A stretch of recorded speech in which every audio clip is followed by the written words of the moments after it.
এবং ভোট দেওয়ার জন্য নরেন্দ্র মোদীর রাম রাজত্ব প্রতিষ্ঠা করবার তার যে স্বপ্ন, মানুষ সেটাকে ভেঙে দিয়েছে। ভারত এই নির্বাচনের মধ্য দিয়ে একদলীয় শাসনের যে বিপদ, সেই বিপদ থেকে একদিকে রক্ষা পেয়েছে। ভারতের বহুত্ববাদী যে সংবিধান, সেটা কিছুটা রক্ষা পেয়েছে। নরেন্দ্র মোদীর মুসলিম বিদ্বেষী, চরম হিন্দুত্ববাদী, বিভাজনের সহিংস তার যে সাম্প্রদায়িক রাজনীতি, সেটা হোঁচট খেয়েছে। নরেন্দ্র মোদীর ভাগ্য এখন ঝুলছে দুটো রাজনৈতিক দল এবং বিশেষ করে দুই রাজনীতিকের উপরে। আপনারা জানেন, নীতিশ এবং দক্ষিণের যে নাইডু, এবং এই দুজনের উপরেই নরেন্দ্র মোদীর ভাগ্যটা এখন ঝুলছে। ফলে তিনি চেষ্টা করলেও ফলে ভারতের সেই একদলীয় দখলদারিত্বের জায়গাটা তিনি কার্যকর করার মতন পরিস্থিতিটা নাই।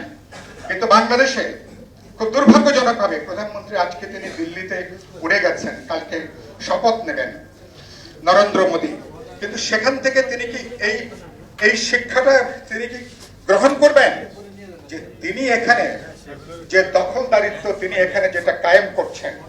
আমি খুব পরিষ্কার করে বলতে চাই, কেন আপনি 15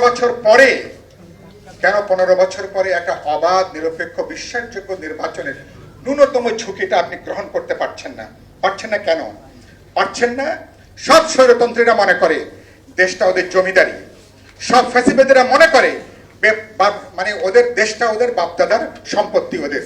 পুতিন এখন যেমন মনে করে, নরেন্দ্র মোদী যেমন ভারতকে রাম রাজত্ব বানাতে চেয়েছে, ওনারাও এখন বাংলাদেশকে ওনাদের জমিদারির নতুন তালুকদারি হিসেবে ওনারা দেখতে চান। কিন্তু বাংলাদেশের মানুষ সিদ্ধান্ত নিয়েছে, মানুষ কোন জমিদারির, নতুন কোন তালুকদারির পত্তন দেওয়ার জন্য বাংলাদেশের মানুষের তৈরি নেই। সুতরাং সেই জায়গা থেকে আমরা খুব পরিষ্কার করে বলতে চাই, এই জায়গা থেকে এসে বাংলাদেশের মানুষের যে সিদ্ধান্তের জায়গাটা, সরকার আর একটা দিন দেরি করা মানে বাংলাদেশের জন্য নতুন দুর্ভোগ, নতুন কষ্ট। সরকার যে বাজেটটা দিয়েছে, পুরোটা লুটের বাজারের একটা বাজেট, যেখানে ব্যাংকগুলো খালি, অর্থনৈতিক প্রতিষ্ঠানগুলো বিপর্যস্ত, যেখানে বাস্তবে বাজেট অর্থমন্ত্রীর কালকে রাগ, খুব বিরক্তি ওনার বাজেট উত্তর যে সংবাদ সম্মেলনে সেটা প্রমাণ করে দিয়েছে সরকার পুরোপুরি একটা বেসামাল অবস্থার মধ্যে সরকার আছে। সরকারের মধ্যে চূড়ান্ত একটা বেসামাল পরিস্থিতি, অস্থির অনিশ্চিত পরিস্থিতির দিকে পুরো দেশটাকে সরকার এখন নিয়ে গেছে। ফলে এমনকি সরকার যেটুকু বাজেট দিয়েছে, রাজনৈতিক কর্তৃত্ব নেই বলে, নৈতিক কর্তৃত্ব নেই বলে, রাজনৈতিক ক্ষমতা নেই বলে এই বাজেট ও বাস্তবায়নে ন্যূনতম কোনো ক্ষমতা বর্তমান সরকারের নাই। জনগণের কাছে কর্তব্যটা খুবই পরিষ্কার। সেই কর্তব্যটা হচ্ছে বাংলাদেশকে চলার পথে প্রথমত আমার ভোটের অধিকার, আমার গণতান্ত্রিক অধিকার, আমার বিশ্বাসযোগ্য নির্বাচন, এই দাবিতে সকল জনগণকে ঐক্যবদ্ধ করা। 2 নম্বর হচ্ছে, ইতিমধ্যে আমরা যুগপৎ আন্দোলনে বিএনপি সহ গণতন্ত্র মঞ্চ মিলে বিরোধী দলগুলো 31 দফা রাষ্ট্র সরকার সংবিধানের একটা গণতান্ত্রিক রূপান্তর, গণতান্ত্রিক সংস্কারের জন্য ইতিমধ্যে দাবিটা আমরা দিয়েছি। একটি দল যাদের মূল চালিকা শক্তির মধ্যে এই মানুষটি ছিলেন, তাকে তারা স্মরণ পর্যন্ত করেনি তার মৃত্যুর পরে। এটা শুধু তার বেলায় না, সকলের বেলা দিয়ে এটা প্রযোজ্য। আজকে সেই একই কারণেই জিয়াউর রহমানকেও তারা সহ্য করতে পারে। আমি আমার যেটা কথা মনে করি যে প্রত্যেককেই এতদিন পরে, 53 বছর পরে, প্রত্যেকেই যারা অবদান রেখেছেন, যারা নেতৃত্ব দিয়েছেন, তাদের অবদানকে অস্বীকার করাটা সম্পূর্ণভাবে অকৃতজ্ঞতা ছাড়া কিছু নয়। আজকে যারা আয়োজন করেছেন, রব্বাইয়ের সঙ্গে আমাদের ব্যক্তিগত সম্পর্ক অত্যন্ত ঘনিষ্ঠ। ব্যক্তিগত সম্পর্ক নয়, রাজনৈতিক সম্পর্ক খুব ঘনিষ্ঠ। আমার সবচেয়ে ভালো লাগে যে আমি দেখি তিনি কখনোই হেরে যাওয়ার কথা বলেন না, তিনি কখনোই পরাজিত হওয়ার কথা বলেন না, এবং তিনি সত্যিকার অর্থে জাতির মুক্তির জন্য তিনি চিন্তা করেন, ভাবেন। যে কারণে তাকে অত্যন্ত শ্রদ্ধা করি। আজকে এখানে যারা আছেন তারা সবাই বাংলাদেশের মুক্তি চায় এই ভয়াবহ অবস্থা থেকে, এবং এই মুক্তি চায় বলেই আজকে আমরা একসাথে কাজ করছি। আমরা মনে করি যে বাংলাদেশ একটা ভয়ঙ্কর সংকটের মধ্যে পতিত হয়েছে, যেখানে বাংলাদেশের অস্তিত্ব আজকে প্রশ্নের সম্মুখীন হয়েছে। এমন একটা শাসক গোষ্ঠী জোর করে ক্ষমতা দখল করে বসে আছে, যারা বাংলাদেশের সমস্ত প্রতিষ্ঠানগুলোকে ধ্বংস করে দিয়েছে। 1971 সালে এরা প্রায় সবাই মুক্তিযোদ্ধা ছিল। আপনারা অনেকে মুক্তিযোদ্ধা ছিলেন, আপনাদের কোনো স্বপ্নই বাস্তবায়িত হতো দূরে থাক, এবং সেই স্বপ্ন থেকে বহু দূরে বাংলাদেশকে তারা ছিটকে দিচ্ছে।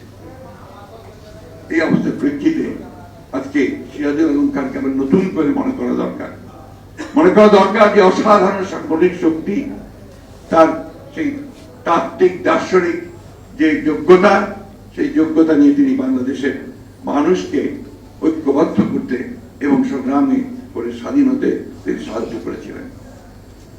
আজকে আমরা এমন একটা শাসক গোষ্ঠীর যাতে করে পড়েছি যারা এখানকার মানুষের কল্যাণের জন্য কোনো কিছু করা তো দূরে থাক, মানুষকে তারা শোষণ করছে, নিগৃহীত করছে, নিপীড়ন করছে এবং প্রতি মুহূর্তে বাংলাদেশের ভবিষ্যৎ, সেই ভবিষ্যৎকে তারা ধ্বংস করে দিচ্ছে। আপনারা উত্তর বাড়াবো না, সবাই অত্যন্ত ক্লান্ত। আমি শুধু এই কথাটা আপনাদের বলতে চাই, আমরা সবাই একসাথে আন্দোলন করছি, যুগপৎ আন্দোলন করছি। কেন করছি? যে আমরা সবাই মনে করি যে এখন গণতান্ত্রিক ব্যবস্থায় ফিরে যাওয়াটাই আমাদের একমাত্র উপায়। আমাদের অধিকারকে ফিরিয়ে আনা, ভোটের অধিকার ফিরিয়ে আনা, বেঁচে থাকার অধিকারকে নিশ্চিত করা, আমাদের কথা বলার অধিকারকে নিশ্চিত করা, এই বিষয়গুলো আজকে আমাদের সবচেয়ে বেশি সামনে এসে দাঁড়িয়েছে এবং সেটাই আমাদেরকে অর্জন করতে হবে। আমাকে এক সাংবাদিক ভাই আমাকে বলেছেন যে ওবায়দুল কাদের সাহেব গতকাল নাকি বলেছেন আজকে এই যে 15% যে আপনার কর দিয়ে কালো টাকা সাদা করা হবে, তার জন্য কি নাকি মাছের টোপ, মাছ ধরার জন্য যে টোপ দেওয়া হয় তাই দুর্নীতিবাজদের ধরার জন্য টোপ দিচ্ছে। হাস্যকর প্রধানমন্ত্রী বলেছেন। তাহলে আমি কাদের কথা শুনলাম। যাই হোক, এখন ব্যাপার হচ্ছে যে আমরা তো দেখলাম যে আপনারা মাছের টোপ দিয়ে কাদের ধরেন এবং কেন দেখুন আপনারা তো নিজেরাই এটার সঙ্গে জড়িত। আপনি বাজেট দেখলেই বুঝতে পারবেন যে রাঘব বোলদের লুটে খাওয়ার আরেকটা ব্যবস্থা করেছেন। এটা এই প্রত্যেক বছর একই ঘটনা ঘটছে এবং যারা আপনার অর্থনৈতিক বিশ্লেষক তারা বলছেন যে এটা আপনার শুধুমাত্র ক্ষতি ছাড়া কিছু করবে না। যেখানে সবচেয়ে বড় সংকট এখন সাধারণ মানুষের জন্য ইনফ্লেশন, দ্রব্যমূল্যের এত বেশি বেড়ে গেছে যেটা সাধারণ মানুষের কাছে সহনীয় হচ্ছে না। আজকে এই সমস্ত কথাগুলো বলে একটা ধূম্রজাল সৃষ্টি করে মানুষকে আর কতদিন প্রতারিত করে রাখতে হবে। তাই আমি সকল রাজনৈতিক কর্মী, এখানে বেশিরভাগই আছেন আপনারা, আমাদের নেতৃবৃন্দ আছেন, আমাদের একটাই আমাদের আপনাদের কাছে আবেদন যে আজকে দল মত নির্বিশেষে আমাদের ছোটখাটো দোষ ত্রুটি ভুলে গিয়ে আসুন আমরা সবাই একসাথে হই। আমাদের সেই 1971 সালে স্বাধীনতা যুদ্ধের যে চেতনা, এই মানুষগুলোর সঙ্গে যে স্বপ্ন ছিল, সেই স্বপ্নকে বাস্তবায়িত করার লক্ষ্যে আমরা আবার সবাই একজোট হয়ে সেই লড়াইটা শুরু করি, যে লড়াইয়ে আমরা অবশ্যই তাদেরকে পরাজিত করতে সক্ষম হবো।